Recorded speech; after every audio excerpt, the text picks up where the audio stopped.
నమస్తే, welcome to Telugu రాజ్యం. ప్రస్తుతం మనతో పాటు సినీ క్రిటిక్ దాసరి విజ్ఞాన్ గారు ఉన్నారు. వారితో మాట్లాడే ప్రయత్నం చేద్దాం. హలో అండి విజ్ఞాన్ గారు. నమస్తే.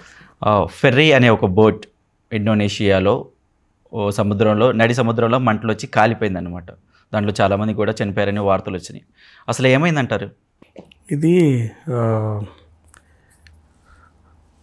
కేఎం బార్సిలోనా అని చెప్పేసి 5 కేఎం బార్సిలోనా 1, 2, 3, 4, 5 అట్లా ఫెర్రీ షిప్స్కి వాళ్ళు పెట్టుకున్న పేర్లు. ఓకే. క్రూజ్ షిప్పే. మరి ఫెర్రీ అని ఎందుకు అంటారంటే క్రూజ్ పెద్దవి, ట్రాన్స్పోర్ట్ షిప్లు అవి వేరే ఉంటాయి. ఇది ఫెర్రీ ఇంచుమించు ఒక 300 మెంబర్స్ వరకు అకామిడేట్ చేయగలదు. ఓకే. అట్లా అంటే సెమీ, అంటే మరీ వేల మంది కాకుండా హండ్రెడ్స్లో ఓ టైప్ ఆఫ్ కొంచెం మిడ్ రేంజ్ బోట్ లాంటి షిప్ ఫెర్రీ. ఇది మామూలుగా ప్రయాణాలకు వాడుతూ ఉంటారు. దీంట్లో బైకులు తీసుకెళ్తూ ఉంటారు. అంటే చిన్న చిన్న ట్రాన్స్పోర్ట్స్, ఈ ఐలాండ్ నుంచి ఇంకో ఐలాండ్. ఎక్కువ ఫ్రెంచ్ పోలినేషియా సైడ్ ఎక్కువ ఐలాండ్స్ ఉంటాయి. ఆ దగ్గర ఉన్న ఐలాండ్స్కి తిరగడానికి వీటిని యూజ్ చేసుకుంటూ ఉంటారు. ఇదే ఎట్లా అంటే టెలీజ్ అని ఒక చిన్న ఐలాండ్ నుంచి పనోడో పోర్టుకు వెళ్తుంది. ఆ పోర్టుకి జర్నీలో వీళ్ళందరూ ఎక్కారు. మధ్యలోకి రాగానే సడన్గా మంటలు చెలరేగాయి. నడి సముద్రంలో మంటలు, ఫుల్ మంటలు. అంటే ఆ మంటల్లో ముగ్గురు అప్పటికి మన కళ్ళ ముందే తగలబడిపోయారు ఇలా. ఆ రేంజ్ మంటలు. సో మొత్తం ఉన్న వాళ్ళందరూ దూకేశారు నడి సముద్రంలో. అందరు దూకేస్తే మన సహాయక రెస్క్యూ బృందం వాళ్ళు ఆల్మోస్ట్ ఇంచుమించు 260 మెంబర్స్ని వరకు కాపాడారు. కొంతమంది గల్లంత అయిపోయారు. గల్లంతైన వాళ్ళు ఆచూకీ ఎట్లా ఉందో తెలీదు.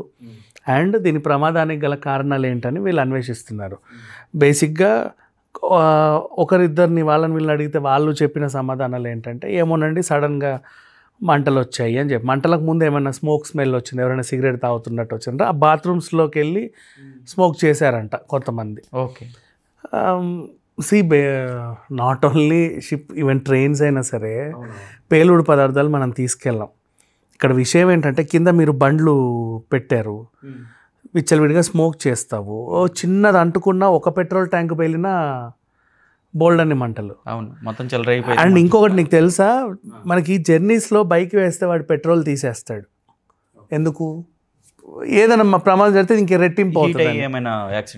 మనకి ఇప్పుడు ఎక్కడైనా ట్రైన్ జర్నీకి పోయి కార్గోలో ఓకే పెట్రోల్ తీసేస్తారు వాళ్ళు, ఉంచారు, అస్సలు పెట్రోల్ ఉంచరు.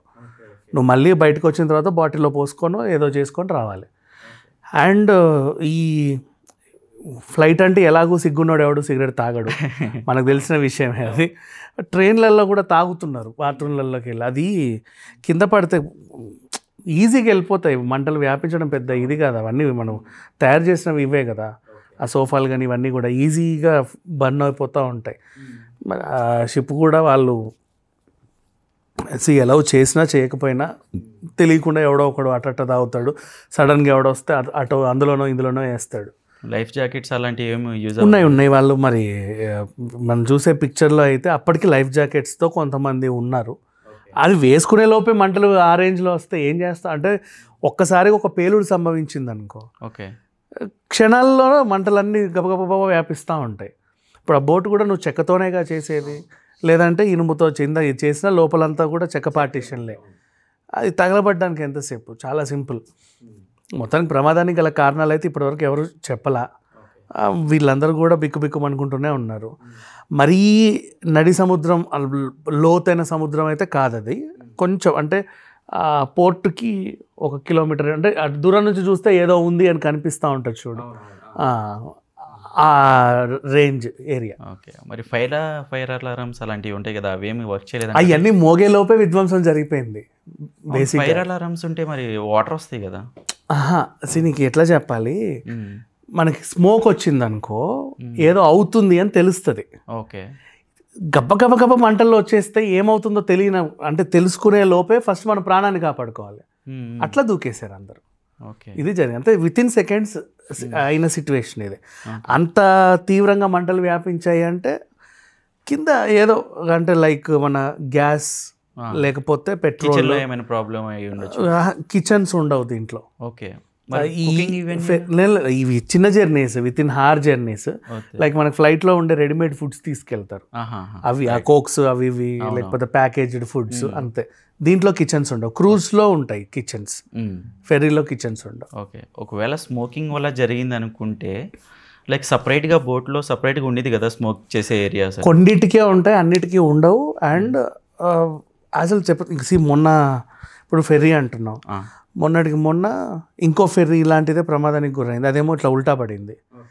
దాంట్లో ఒక 27 మెంబర్స్ ఏమో ఉంటే వాళ్ళకి ఇబ్బంది అయింది. నెక్స్ట్ ఈ రీసెంట్ డేస్లో లాస్ట్ మంత్ ఏమైందంటే పెద్ద కంటైనర్లో తీసుకెళ్తున్న క్రూజు కమర్షియల్, అది మొత్తం సముద్రంలో పడిపోయింది. దాంట్లో మొత్తం బైకులు ఇంకేవేవో ఉన్నాయి. ఆ సంస్థకి ఎంత నష్టం, అది మొత్తం పూర్తిగా సముద్రంలో సింక్ అయిపోయింది. దాంట్లో కూడా కొన్ని మంటలు వచ్చాయి, తర్వాత సింక్ అయిందని ఏదో చెప్తున్నారు. ఈ బోట్స్ వల్ల వస్తాయి అంటారా ఈ ప్రాబ్లమ్స్ అని? అట్లే రేర్గా వస్తుంది. విమాన ప్రమాదాలైనా, బస్సు కాలిపోవడాలన్నా, కార్లు కాలిపోవడాలన్నా, వెహికల్స్ ఎప్పుడైనా సరే రేర్ సిచ్యువేషన్స్, మనకు తెలియదు చెప్పైతే రావు. అలానే ఇప్పుడు ఆ బార్సిలోనా షిప్లో ఏమైనా లోపం ఉందా అంటే అది కూడా కాదు. Some times it happens. ఇప్పుడు మనం ఎయిర్ ఇండియా అవుతుందని అనుకున్నామా? లేదే, ఇంతే. అంటే వాళ్ళు బ్యాడ్ లక్ అనుకోవచ్చు, ఇంకా అంత మించి ఇంకేం చెప్పాలి. కానీ 300 మెంబర్స్ ప్రయాణించే నౌక కాబట్టి కొంచెం ఫోకస్ అయింది. ఒక 1 hour 2 hours వెళ్తారా అక్కడ? హార్డ్లీ 6 hours లోపే ఉంటాయి ఈ journeys, island to island, island to island, దగ్గర అంతే. అంటే విజిట్ చేసే వాళ్ళు ఉంటారంటారా? టూరిస్టులు వెళ్తారు, విజిటర్స్ వెళ్తారు, అండ్ అక్కడ రెగ్యులర్గా వర్క్స్ ఉన్న వాళ్ళు వెళ్తారు. ఓకే, అట్లా. హలో, తెలుగు రాజ్యం ఛానల్ చూస్తున్నారా?